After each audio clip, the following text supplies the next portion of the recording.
The Ijaw National Council (INC) has said the people of the ethnic nationality will not be intimidated by the antics of former President Olusegun Obasanjo to keep silent on the issues affecting their people and Niger Delta region at large.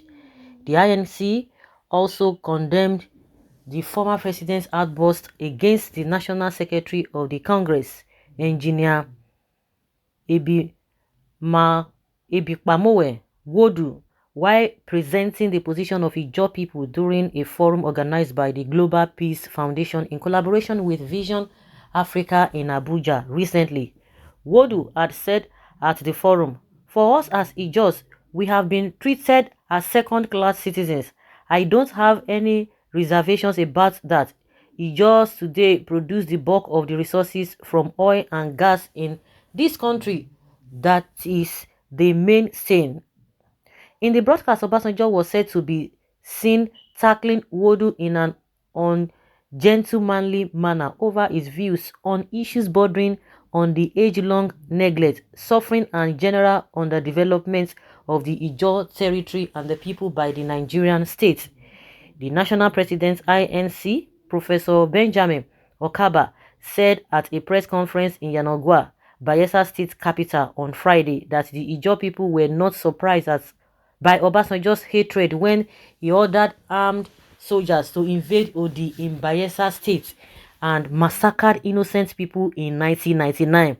He said after a careful watch and critical analysis of the trending short video clip broadcast by GTV Africa on 13 December 2021, the Ijaw National Congress frowns at the blatant emotional outburst, crude and rude disruption and attack of former President Olusegun Obasanjo on the National Secretary of the INC, Engineer Wodu, while presenting the Ijaw position at the forum organized by the Global Peace Foundation in collaboration with Vision Africa at the Transcorp Hilton Hotel, Abuja.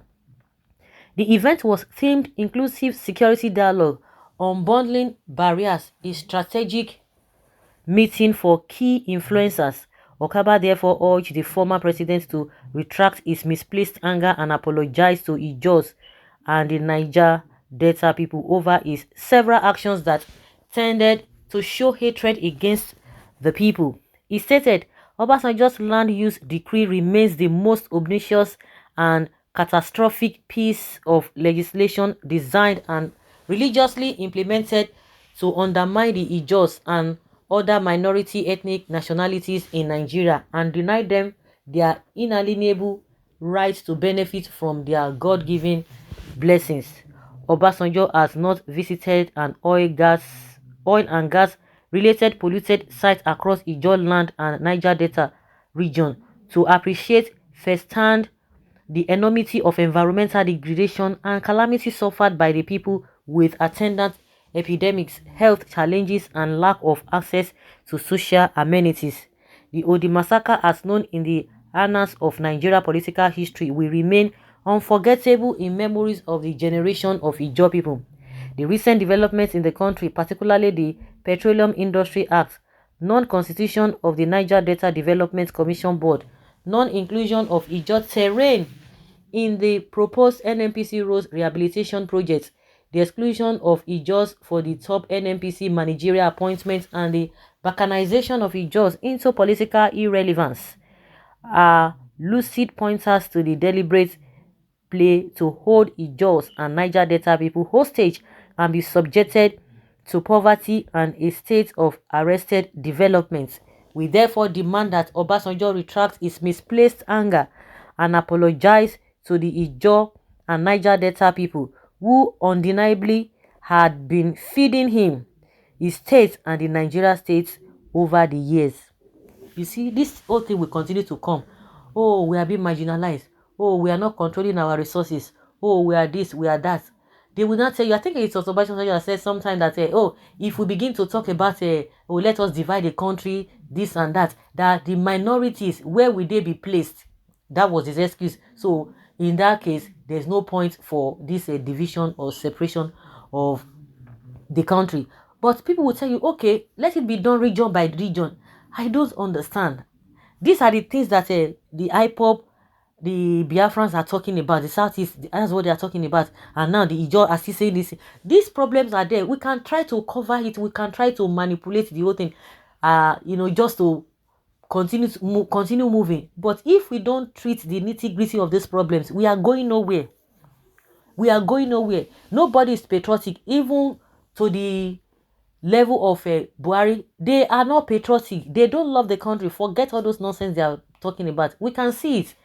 None of them is patriotic to the extent that, yes, I want to do this thing. We are all one. If we are all one, nobody cares where anybody comes from. If you see that a particular place or a particular set of people are going through some tough times, you should be able to fix that problem. Not that, oh, it's not my business. We are not from the same place. It's not my place. And at the end of the day, everybody will still bring the money together. And some people are contributing larger, while some are contributing lesser. Then you bring it, and some people will begin to share it. Even those who have not contributed much, they will begin to share the larger parts of the revenue. So this issue of whether division, whether restructuring, if it is not well tackled, we will continue to have this problem, and the country will not move forward. Everybody is always talking about how they are being marginalized. Yes, if we say there's marginalization, yes, there's marginalization, political marginalization, and even the individual marginalizations from the politicians as well. Well, Ijaws are making too much noise about oil as if they are the only tribe with oil wealth.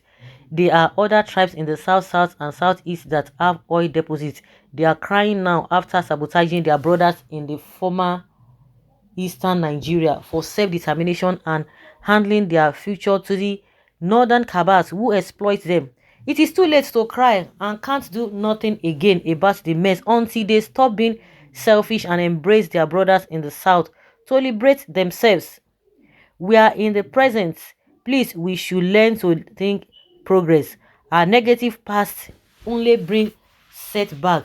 Let us think ahead. Yes, when people begin to think ahead, some people will bring the memory. I think that was what led to this, because when you begin, of course, you can say, this is something that one has gone now. But when somebody try to trigger it, then people will not, they will remember, not that they've forgotten. So people should not even try to trigger what has passed. That people try to, okay, let us move together, let us move on. And that was the statement by Yakubu Gowon that said, oh, no victory, no whatever, no vanquish or whatever, that let us move together. But at the end of the day, it is just on mere paper. It is just mere talk. And that is why you see that Biafra is always coming up. IPOB is always coming up, because what you said that time, it is not what you are going about with. Everybody now believe that let us move forward. But since that time, the problems are still there. The reasons for that war to occur that time, those things are still here. They are still with us. And you want people to say, just move, let's move on like that. It's not going to be possible until people who really have genuine hearts, genuine spirit, that everybody is one. That is when people will know it. You can't say, oh, we are one, and in your dealings, in your attitude, you are not showing that, and you expect people to just move on like that. It's not going to happen. So guys, let's hear your opinion from the position of these Ijaw people to Obasanjo.